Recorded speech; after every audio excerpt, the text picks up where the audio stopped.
Kasunod ng pagharap nila sa Senado, sumalang sa executive session ng independent contractors ng GMA7 na sina Jojo Nones at Richard Cruz.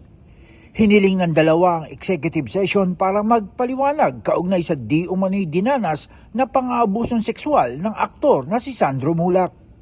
Ayon sa kanila, may mga natatalakay ng detalye sa kinaharap nilang reklamo sa NBI at misto lang hindi na sila komportable sa pagtatanong ni Senate President Pro Tempore Jinggoy Estrada. Sinabi ni Estrada na inusisa din niya ang mga pangyayari na humantong sa sinasabing pang-aabuso kay Sandro at sinimulan niya ito sa palitan ng text messages ni Sandro at Nones hanggang sa magpahiwatig na ang senador ukol sa droga. When you invited him, Sandro was in his room together with his girlfriend.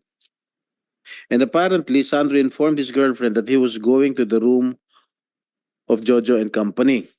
Upon entering the room, Sandro was surprised since it was only Jojo and Richard who were there in the room. Did you offer Sandro a glass of wine?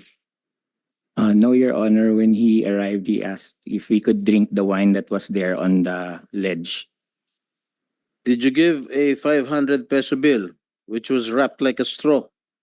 No, Your Honor. Hmm?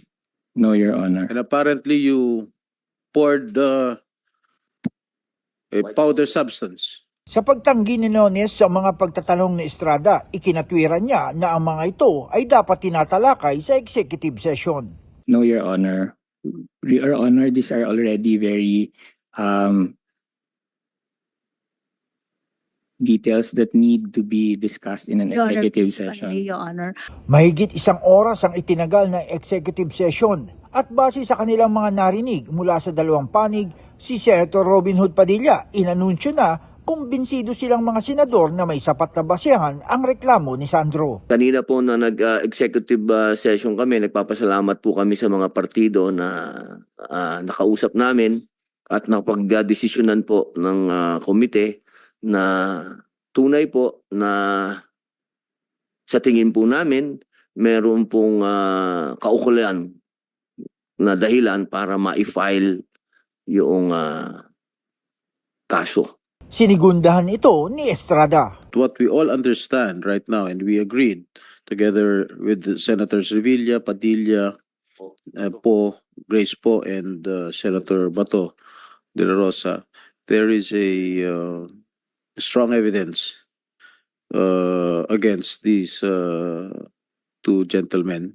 Si Nino Mulak kapansin-pansin ang panggagalaiti naman sa katwiran niya na pinalalabas na nagsisinungaling si Sandro kaya't pumayag na siya na isa publiko ang naging palitan ng text messages ng anak at ni Nones. Kanina kasi nakita ko yung when they swore na they would tell the truth and nothing but the truth. Para ako na insulto na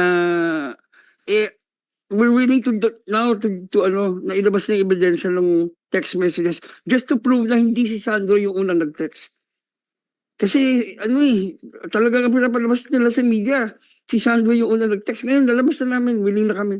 Si Nones matigas ang pagtanggi na wala talaga silang nagawang mali ni Cruz. Hindi po, Your Honor. Wala pong nabubuking, wala po kaming inaaming allegations. We're denying all allegations. We're just, Your Honor, respectfully, we have constitutional rights too, and we just want our rights to be protected in this forum. There's a process that's ongoing. There's a case filed against us, and we would like to answer that in the proper forum, Your Honor. Matapos suspindihin ng pagdinig, humarap sa media si Nino Mulak at sinabi ang dahilan ng pagpayag na niyang maisa publiko ang text messages na anya ay kanilang ebidensya sa reklamo ng anak. Ang pinakita lang nila yung message ni Sandro na, "Sir, pwede ba akong umakyat? Pwede ba akong dumaan dyan?" Sandre, di ba? Pero before that, lahat naman ng bagay, meron muna nangyari bago mangyari yung Kumbaga, meron silang mga text bago yon. So sila talaga yung una nag-text. And I just proved it in court today. They lied. They said na hindi daw sila yung una nag-text, di ba?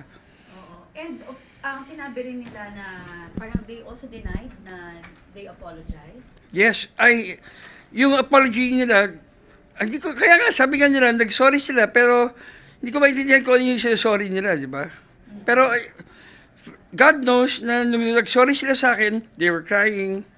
And they even offered to donate to a charitable institution of our choice under Sandra's name. Diin din ng aktor, malakas ang kanilang mga ebidensya at ito ang sasagot sa mga pagtanggi ni Nones at Cruz. Kompleto kami ng ebidensya, kompleto kami ng yun, that's all I can say.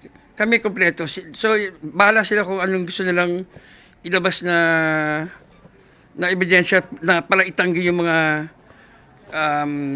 ifa-file namin. Sabi pa ng aktor na gusto ng kanyang anak na humarap sa pagdinig para ikuwento ang lahat, ngunit ayon sa mga eksperto, hindi ito makakatulong sa kanyang pinagdadaanan ngayon.